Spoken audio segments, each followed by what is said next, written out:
All right. Hello, everyone. Well, I'm wearing my readers, so we're pretty sure it's story time. I want to talk to you about professional growth. I do think that what I'm going to talk about today is more about professional growth than personal growth. But that doesn't mean it's for people just earlier in their careers, because I have certainly seen people go decades self-sabotaging themselves with a certain behavior that is just a mind shift that just can happen and be life-changing in your career. So I'm going to read it to you. One type of person approaches a situation with the mindset of, how can I make this work?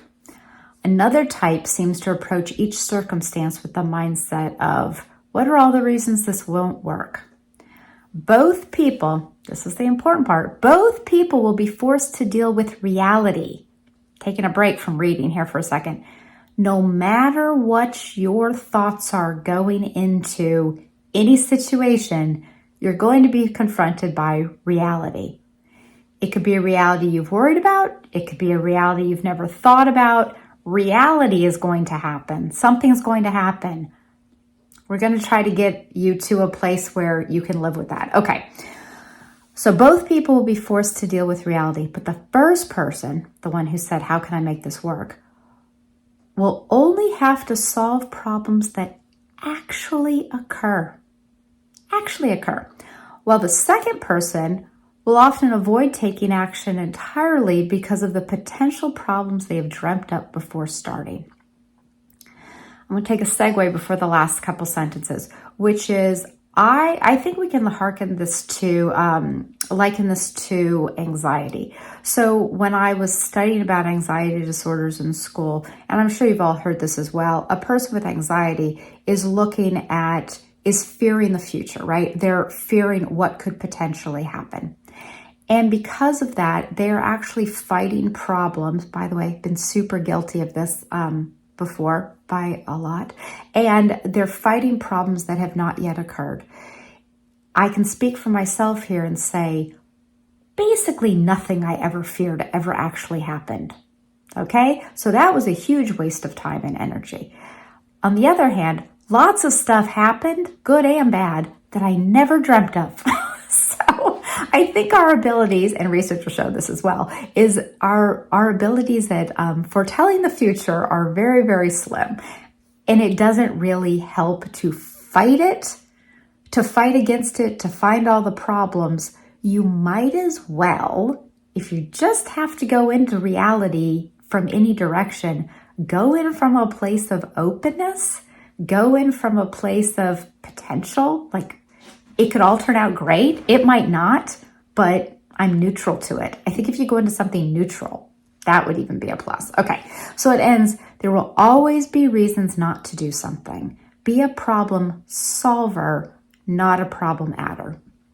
So you can think about the anxiety part on your own. Is worrying or focusing on negatives really going to make the job easier?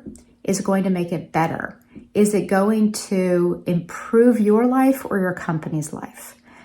I would say that having supervised people for the past couple of decades, that someone who says to me, oh, right off the bat, oh no, we can't do that. Oh no, that won't work. It's going to be a little bit harder for me to think that that person is going to be a great manager. They're not feeling good with change. They're not seeing the vision of what is possible. And it's also a little closed off. It's a lot closed off. I'm trying to be diplomatic. So there are two ways that you can improve here if you're thinking about career growth, or maybe you're stuck in your career. One is the sentence, be a problem solver. When I'm spending time with someone who solves problems, bonus points, right? Like, I'm feeling really good about hanging out with that person. They're a problem solver. Separately, don't be a problem adder. It's a completely separate thing. You can solve problems, and that's great. But what if you also add problems? That's not great. This person, the problem adder, is bringing down the system. They're hampering the company's growth. They're hampering the vision. So on two stretches, what if you're not good at solving problems? Don't worry about it. Don't add problems.